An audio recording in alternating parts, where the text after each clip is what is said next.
Мен Қанатбаев Бөгенбай Темірбаевич, менің інім Қанатбаев Мақсат Темірбаевич. Атырау қаласында тұрамын мен. Інімді іздеп келдім осы Алматыға. Қаңтарда менің інім жоқ болып кетіп отыр. Евес түрме уақытша изоляторынан. Осы кезге дейін ешқандай не жоқ, дұрысты нақты жауап жоқ полиция қызметкерлерінен. Біздер білмейміз, шығарып жібердік деумен шектеліп жатыр. Қай салада шығарып жібергенде түсініксіз, былай түсіндірмейді де даже. Сосын былай общениеге барайық десек, оған да қабылдамайды. Сондай, басқа еш айтатыным жоқ мен. Дұрыс не қылып жатқан жоқ, ешқандай бір полиция қызметкерлері жұмыс алып барып жатқан жоқ. Антикорға да хабарластық. Мақсат деген, Құрманбаев Мақсат деген кісі антикорда. Біздер жұмыс істеп жатырмыз, Бөгенбай дейді. Сосын сұрадық, ешқандай ешкім көрмедік дейді. Біресе біздер шыға жібердік деп айтты дейді. Түсініксіз енді сөздерін алғанда. Ініңіз қалай тап болған изоляторға? Изоляторға қалай тап болған? Інім изоляторға досымен бірге Мержан деген кісімен, осы мына Московский деген перекрос бар екен, үлкен магазин бар ма, Москва деген. Сол жерде ұсталдық дейді, нелер келіп, амандар келіп, біздерді қолымызға кісені салып алып кетті дейді. Уақытша ұстау изоляторына. Екі күн болдық дейді бір камерада. Содан кейін камерада Мақсатты аты жөнін айтып шақырып алып кетті. Содан бері қайтып келген жоқ, көрген жоқпын дейді Мақсатты дейді камерада. Ол жігіт 10 күн ба 11 күн ба жатып шыққан сол уақытша ұстау изоляторынан. Күдіктенетін сол полиция қызметкерлері жасырып жатқан шығар деп ойлаймын. Істеп қойған қылмыстарын жасырып жатқан шығар деймін, басқа не күдік болады. Солар жауапты ғой, солар жауап беру керек қой мысалы.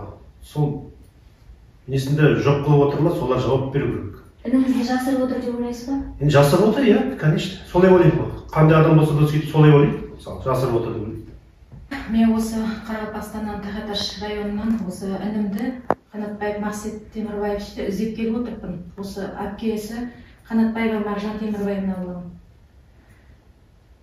Осы балада Алматыда 22-ші жылы 6-шы қаңтардан бері ұсталған жерінен міне із-түссіз жоғалып отыр.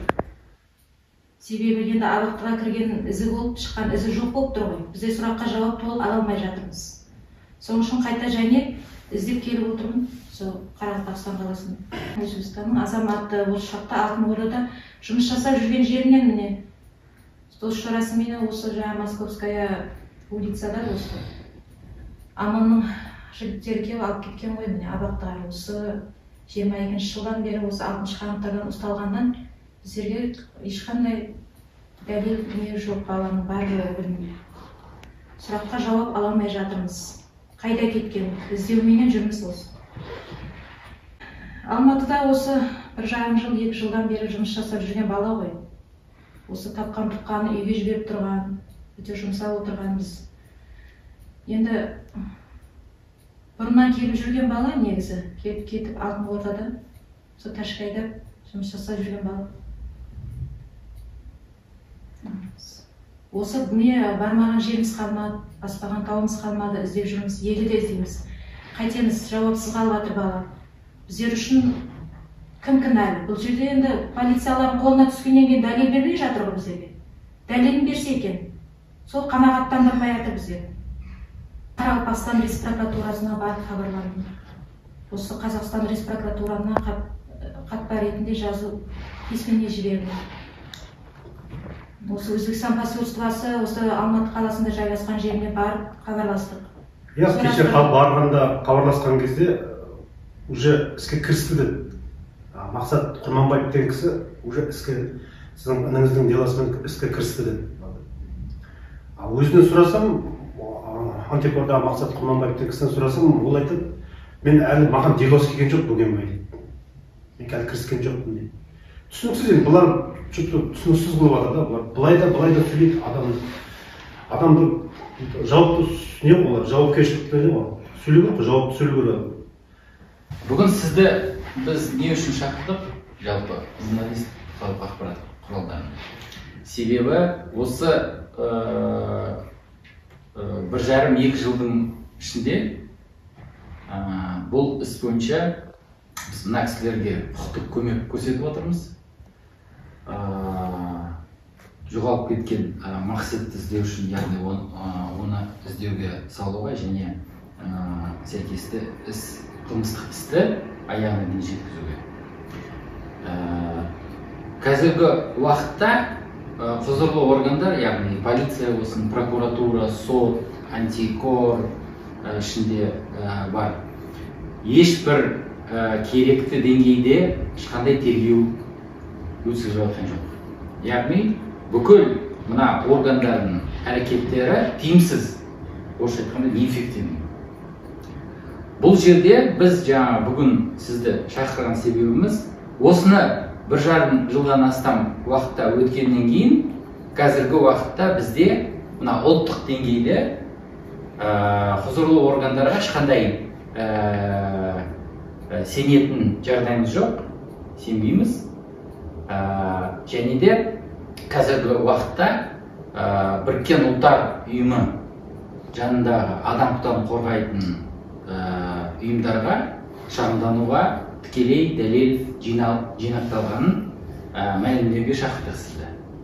Яғни келесі біздің әрекетіміз 1 аптаның ішінде, жаңа мен өзім Астанадан келдім, Біріккен ұлттар ұйымының өкілдерімен кездестім.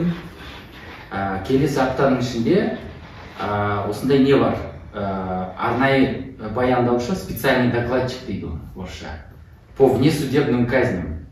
Яғни ешқандай сот тергеусіз адамдарды өлтіріп тастаса мемлекеттік органдар өкілдері. Сонда осындай арнайы баяндаушы өзінің тергеуін жасап мемлекеттен талап етуге құқығы бар. Соған біз хабарлама жібереміз де, осыны шағым жібереміз осы кісілердің атынан. И халықаралық механизмдерді осы іске қолданамыз. Сол жөнінде айтуға бүгін сізді шақырдық. Себебі мына жазбаған жеріміз жоқ.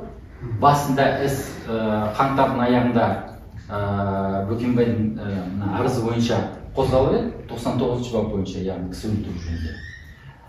Бірақ та артынан іс дұрыс тергелмей полициядан КМБ-ге беріледі. КМБ-де олар бұл іс ешқандай ұлттық қауіпсіздікке қатысы жоқ, ал полиция органдары керекті ешқандай әрекет жасамай деланы созбалаңға салып, біз жаққа жіберген деген хат бар істе. Яғни КМБ өзі мойындап жатыр, полиция дымда ештеңе істемеген. Сосын бұл істі қайта полицияға қайтарады. Өткен жылдың жазында. Сосын полицияда ештеңе істемей, арқарда антикорға беріледі. Антикор біраз жұмыс жасап, біраз материалдар жинап, артынан былтыр күзде істі жабуға әрекеттенеді. Біз 2 рет оны сотқа беріп, следственный сотқа беріп, олардың сондай нелерін, қауларын бұзып, жабу жөнінде, істі тоқтату жөнінде, тоқтап тастау, уақытша тоқтап тастау, сондай әртүрлі қаулар қабылдап, мына істі дұрыс жолмен тергемеу үшін әртүрлі сылтаумен сондай әрекет жасауға тырысты да, артынан олар жылдың аяғында, осы жылдың басында істі қайттан полицияға беріп тастайды. Яғни бұл нені көрсетеді? Бұл дегеніміз, ол тергемеу үшін әрекеттер ғой. Әртүрлі бір-біріне лақтыру арқылы мына істі созып, 1,5 жыл өтті, 1,5 жылда кез келген істі тергеп, тексеріп, сотқа дейін жіберуге болады. Мен өзім келесі бұл істе қандай күдігім бар? Бұл істе осы іспен, яғни қатар жүрген бір іс бар, Анафеевті өлтіру жөнінде. Сол ИВС-ті. Анафеев пен Қанатбаев екеуі көрші камерада отырған. Сол күндері. Яғни ИВС-тің, сол Анафеевтің ісі бойынша 7 ИВС-тің қызметкерлері сотталған. Азаптау жөнінде 146 бап бойынша сотталған. Менің күдігім, солар және сол ИВС-тің бастығы біздің ісіміз бойынша күдіктілер ретінде табылу керек еді. Бірақ та мемлекет ешқандай әрекет жасамай, яғни органдар, бір-біріне лақтырып, бір-бірін, яғни мына жауапкершіліктен сақтау үшін жасаған әрекеттері деп есептеймін өз басым. Сол себептен ұлттық деңгейде біз ешқандай шындықты таппай осылай жүргеніміз үшін енді біз бүкіл дәлелдердің бәрін жинадық. Біз осы іс бойынша жазған шағымдарымыз және жауаптары ол тек қана мына қағазбен жіберілген документтер, а бізде компьютерде электронмен жіберілген документтер 3 есе көп надан. Көп тұрсыз ба? 1,5 жылдың ішінде қаншама жұмыс жасалған, қаншама жазылған хаттарымыз, шағымдарымыз бәрі. Осының бәрі Біріккен Ұлттар Ұйымының арнайы докладчигіне барады енді бұйырса. 1-2 аптаның ішінде. Менің білуімше, о жаққа көп істер әлі қаңтар бойынша әлі істер барған жоқ. Сол себептен біз ең бірінші алдыңғы қатарда істер болады деп ойлаймын. И біздің осы істі аяғына дейін жеткізу, яғни халықаралық деңгейде бір шешім қабылдауға әбден мүмкіндігіміз бар. Антикоррупция біраз жүргізді істедіңіз ғой. Ол жақта неге олар таппады? Олар тергеді ма? Именно ИВС-ның адамдарын? Олар тергеді, яғни сұрақ жауап алды. Бірақ та не үшін таппады, тапқысы келмейді. Ниеттері жоқ оны істеуге. Себебі мына, мысалы, очевидно дейміз ғой, яғни мына кісілер 7 адам, ИВС-ның адамынан, Анафеевті өлтіргендер. Олар мына іс бойынша тікелей күдікті болу керек, және ИВС-ның бастығы. Бірде-біреуі күдікті ретінде танылмаған. Бірнеше рет біз сондай өтініш жазып, бұл Анафеев ісі бойынша күдіктілерді бізге тартсын дегендей, бұл істерді бір-біріне қоссын деген өтініштер қалдырып жібергенбіз. Тіпті мына Анафеевтің соты бойынша адвокаттар арқылы сондай өтініштер жарияланған судьяларға. Бірақ та судьялар оны қайтарып тастады. Яғни бұл жерде сот жүйесі де, полиция, прокуратура бәрі бірге. Яғни бұл істерді біріктіргісі келмейді. Неге? Себебі онда мына ИВС-тің қызметкерлері, сотталған қызметкерлерінің қылмыстары және жазалары одан әрі нетеді ғой? Кеңейтіледі. Яғни 4-5-6 жыл емес, 20 жылға дейін сотталуы мүмкін. Себебі бұл уже азаптау емес, бұл деген бірнеше рет кісі өлтіру деген қылмыс қой, сотталса. Сол себептен менің ойымша олар сол ИВС-тің адамдарын, ИВС-те қызметкерлерін жауаптылықтан босату үшін істеп жатқан әрекеттері. Қараңызшы, неге Анафеевтің ісі сотқа дейін жетті, ал бұл іс неге жетпейді? Оған бір қандай да бір ойыңыз бар ма, пікіріңіз? Менің ойым шетелдік азамат болған үшін? Иә, біріншіден шетелдік азамат болған үшін, яғни, ал екіншіден ол Анафеевтің ісі бойынша оны ұрып соққаннан кейін кімдер, қызметкерлер скорый шақырды ғой. Сол скорый шақырмағанда Анафеевтің ісі солай ісі жоғалып кеткен деп істеуі мүмкін еді олар жасырып. А бұл жерде скорый келді де, ол уже сол кезде қайтып кеткен ол кісі. Олар келгеннен кейін соны бәрін жазып, өздеріне бұны алғысы келмеді деп ойлаймын. Скорый қызметкерлері, яғни врачтар. Жасырғысы келмеді. Себебі скорый қандай вызов болсын, бәрін жазады ғой, рапорт жазады, сообщение жазады. И сыртқа шығып кеткен нәрсе. Байқамай. Өздері. Ал бұл жерде олар мына іс бойынша бірнеше адамдар камерада отырған, бірге отырған адамдар былай деп айтады. Мақсетті камерадан шығарғанда басына мешок киіп шығарған. Бұл нені көрсетеді? Бұл дегеніміз, ол тіпті 100% заңсыз. Адамға мешок үстіне кіргізу ешқандай заң бойынша қарастырылмаған. Бұл тіпті оны басқа қылмыстық қарамасақ та, мешок кигізудің өзі заңсыз, яғни билікті асыра пайдалану. Мешок кигізуге болмайды. Біз бандиттік ел емеспіз. Біз мына ондай нәрсені тек қана мынандай әскери хунта, билікке тұрған хунта мемлекеттер жасаған нәрселер, мысалы Аргентина, Чили деген сондай Африкада, мынау Қытайда солай істейді. Шынжаңда қазақтарға қарсы мешок кигізеді, адам білмесін кім оны ұрып атқанын, не істеп атқанын дегендей. Сол үшін ол өз басы қылмыс, мешок кигізіп шығару камерадан. Біз ол жөнінде де бөлек өтініш жазғанбыз полиция, яғни кім шығарған адамдарды мешок кигізіп шығарған адамдар өздері сотталу керек, бөлек бір статьялар бойынша. Біріккен ұлттар ұйымы ол бейтарап тұлға. Бұл жерде мына полиция, прокуратура, КМБ, сот бәрі бірге мүдделері. Бірінің қылмыстарын жасыруға тырысады.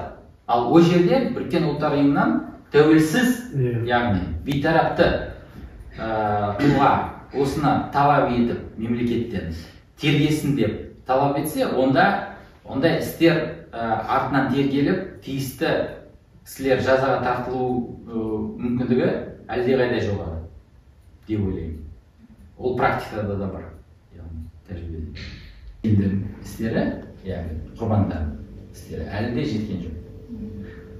Біздің үйімізде 30-дан астам істер бар. Осындай Біріккен ұлттар ұйымына жіберуге дайын істер.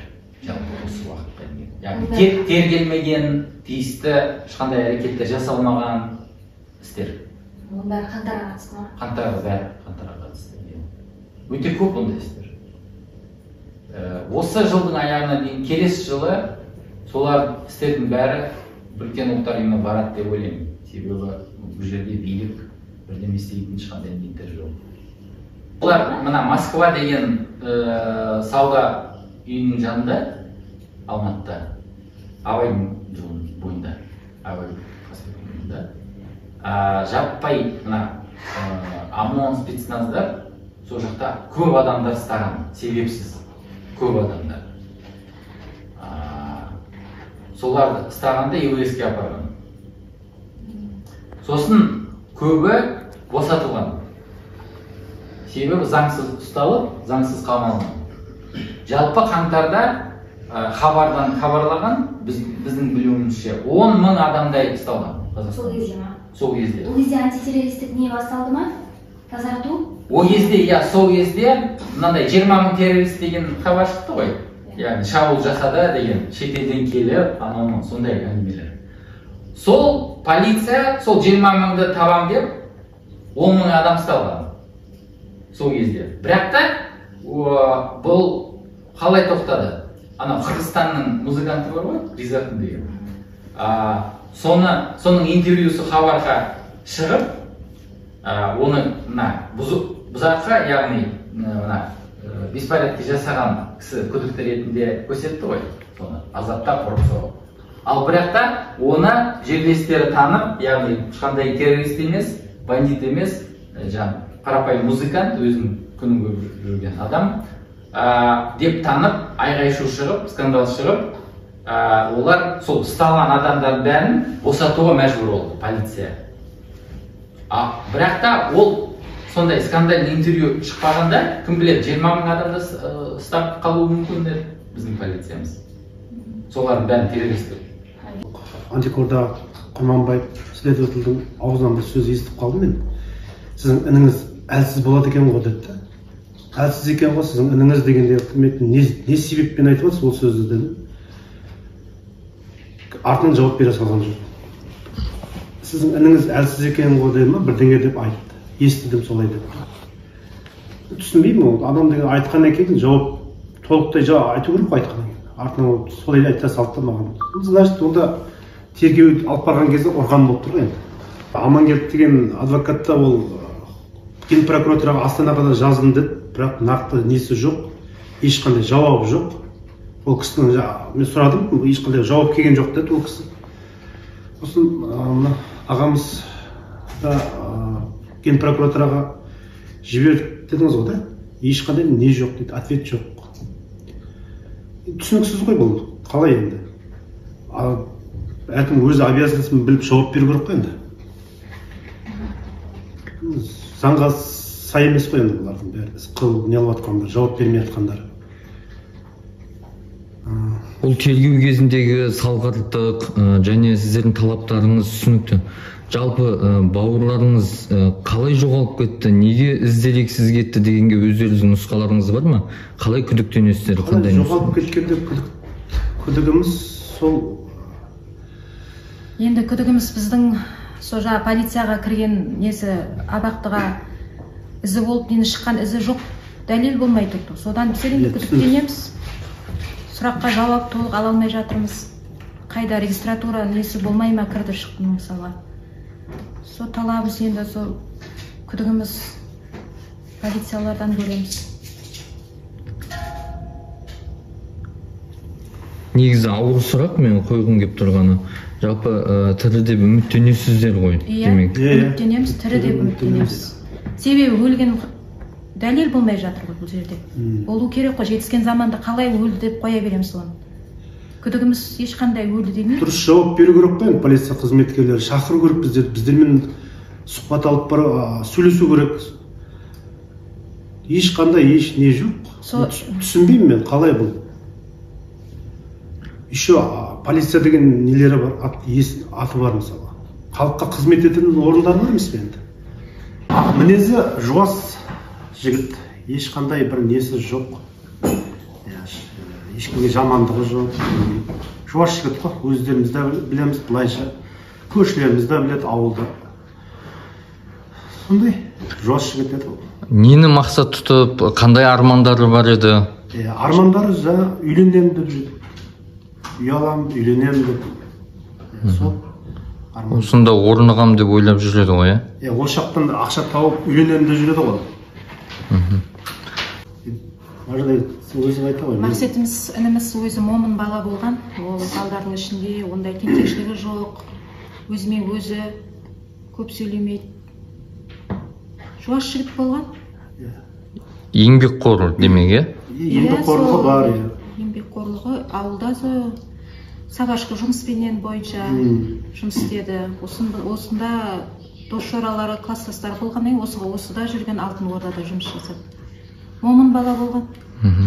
Қаңтар кезінде соның алдында қандай жұмыс істеп жүреді Алматыда? Алматыда сол Алтын Ордада сол арбайда продукты жағынан, оптым жағынан көмекші болған, продавщица болып. Солай айтатын бізге хабарласқанда. Сол 4 күні хабарластық, ол баламен ештеңесі жақсы, бәрі аман жүрген деп айтқан. Үйдегі жақындары осынша уақыт аралығында сағынып қазір. Сағыныш сезім бар шығар. Иә, сағынамыз, неге сағынбасқа. Сағынасыз қой, енді анасы да ойлай осы ес ақылын жойтты, ауруға шалдықты. Отыр, іздейміз інімізді. Демек, осындай бір жауап әлі дейін белгісіз іс отбасыда жақындарына да әсер етіп жатыр, денсаулығына, психологиясына. Әлбетте әсер етеді. Енді аңсат емес, туысқан бәріне де керек қой, қайткенде де іздейміз. Қиналамыз, жойтып жатырмыз, қайда екен, сұраққа жауап толық нұсқа алмай жатырмыз мінекей. Осы жетіскен заманда жұмбақсыз, бәрі жұмбақты болып кетті. Қазір сіздер Қазақстан азаматысыздар ма? Мен өзім Қазақстан азаматтым, Атырау қаласында тұрамын. Сіз әпкесі? Мен әпкесі Өзбекстаннан келіп отырмын, Қарақалпақстан. Мына Шоқардағы кен прокуратуралары назарын аударса екен менің інімнің ісі бойынша. Осымен неге енді жүгініп жатырмыз ғой, құқық қорғау ұйымдарына, осы Амангелді деген кісіге ген прокуратурадан ешқандай жауап жоқ. Солар бір назарын аударса екен. Жоғалған Қанатбаев Максеттің ісі бойынша бізге былтыр көктемде ағасы келіп сұрастырған, қалай құқықтық көмек көрсету жөнінде. Сол кезде бізге келген соң біз оның ісімен айналысып кеттік. Басынан бастап мына Қанатбаев Мақсет деген қаңтар кезінде ИВС яғни уақытша тергеу изоляторына ұсталған и сол изоляторға қамалғаннан кейін ол қайтып үйге оралмаған, яғни жоғалып кеткен деп айтылған. Бірақ та біздің күтігіміз бойынша оны өлтірген сол ИВС-ті. Себебі басқа да істер бар, кісілер өлтірілген, мысалы Анафеев деген ісі бар. Осыны ескере отырып, біз басынан бастап тергеу дұрыс өткізілмейтінін күдіктеніп, бұны аяғында Біріккен ұлттар ұйымының органдарына, комитеттеріне жібереміз деп ойлағанбыз, жоспарлағанбыз. Себебі мына ұлттық деңгейде полиция, прокуратура, сот, олар дұрыс тиісті дер кезінде объективті тергеу өткізетініне біз сенген жоқпыз. Сол себептен мына халықаралық ұйымдарға жіберуге дайындалдық. Ал ол жерге жіберу үшін негізгі талап ол ішкі ұлттық деңгейде бүкіл құқықтық қорғау механизмдерін өтіп шығу керек.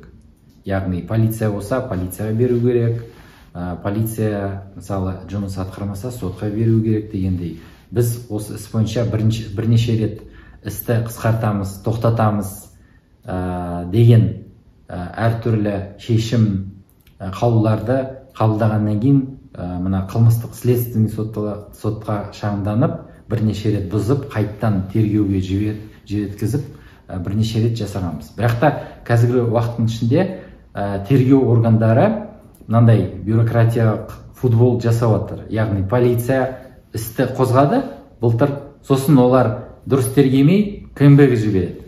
КМБ бұл біздің ісіміз емес деп тағы полицияға жібереді. Полиция тағы өйтіп-бүйтіп антикорға жібереді. Антикордан тағы полицияға жібереді. Енді соңғысы полициядан мына тамыз айында біз естігеніміз тағы антикорға жіберіп жатыр. Бұл нені көрсетеді? Бұл халықаралық стандарттар бойынша тиімсіз, нәтижесіз тергеу деп есептеледі. Сол себептен бұл нәрсе бізге, бұндай факт бізге халықаралық ұйымдарға шағымдануға тікелей толық құқық береді. Қазіргі уақытта 1,5 жыл өтті, ештеңе жасалған жоқ. Сол себептен біз енді мына жинақталған дәлелдердің бәрін, құжаттардың бәрін, шағымдардың бәрін жинақтап, мына Біріккен ұлттар ұйымының арнайы спецдокладчигі, яғни кісі өлтіру жөніндегі осындай заңсыз түрмеде қамалған адамдарды өлтіргенде сондай істермен айналысатын арнайы спецдокладчикке жібереміз қарастыруына. Енді бұндай істердің көбі қаңтарға байланысты тергелмеген, немесе заңсыз жабылған, немесе заңсыз тоқтатылған, яғни құқықтық әрекеттер жасалмаған жәбірленушілерге ешқандай нәтиже бермеген істер біздің ойымша көбінесе сол Біріккен ұлттар ұйымына беріледі деп ойлаймыз. Біздің білуімізше қаңтар кейстерінің арасындағы ең алғашқы жағдай Қанатбаевтың ісі осындай халықаралық деңгейде бұл сарапшыны жолданып жатқан. Осындай кейстер бар ма, және осыған сұранып тұрған, осыдан басқа амал қалмаған жағдайлар бар ма сіздердің өздеріңіздің зерттеулеріңіз бойынша бұдан өзге? Енді біздің білуіміз бойынша бірнеше ұйымдар айналысып жатыр осындай істермен, жалпы қаңтар істермен. Әрине арасында оларда мысалы беретін жоспарлары бар шығар, бірақ та мен әлі де естіген жоқпын Біріккен ұлттар ұйымына ондай іс жіберілген жөнінде. Әйтпесе жіберілсе пресс-конференция өткізеді ғой әдетте, адвокаттар болсын, құқық қорғаушылар болсын. Ондай пресс-конференция болмаған соң әлі де ондай істер жоқ деп есептейміз. Ал өзіміз жасап жатқан, көмек көрсетіп жатқан істердің арасында бір 30-40 істер әр деңгейде қазір келе жатыр. Көбі сол Біріккен ұлттар ұйымына шағымдануға дайын, негізі. Бір 20-сы дайын. Алдағы уақытта кем дегенде 20-сы дайын. Қанатбаевтан өзге сол 20 шақты істі егер әділ объективті тергеумен қамтамасыз етілмесе халықаралық деңгейге жолданады. Иә. Осы жылдың аяғына дейін, келесі жылдың басында бұл істердің бәрі Біріккен Ұлттар ұйымына баруға дайын. Негізі қазір кішкене сол істер бойынша өте біз көп жұмыс жасағандықтан бұның бәрі уақыт талап етеді ғой. Бір айдың ішіне тағы бір іс баруы мүмкін. Мысалы, Ақтөбедегі Жоғаназаров Сұланбектің ісі. Ол жерде де біз мына ішкі механизмдердің бәрін құқық қорғау деңгейлерін бәрін өттік, соттарын бәрін өттік. Ол да келесі іс сол болады. Мына Қанатбаевтан кейін.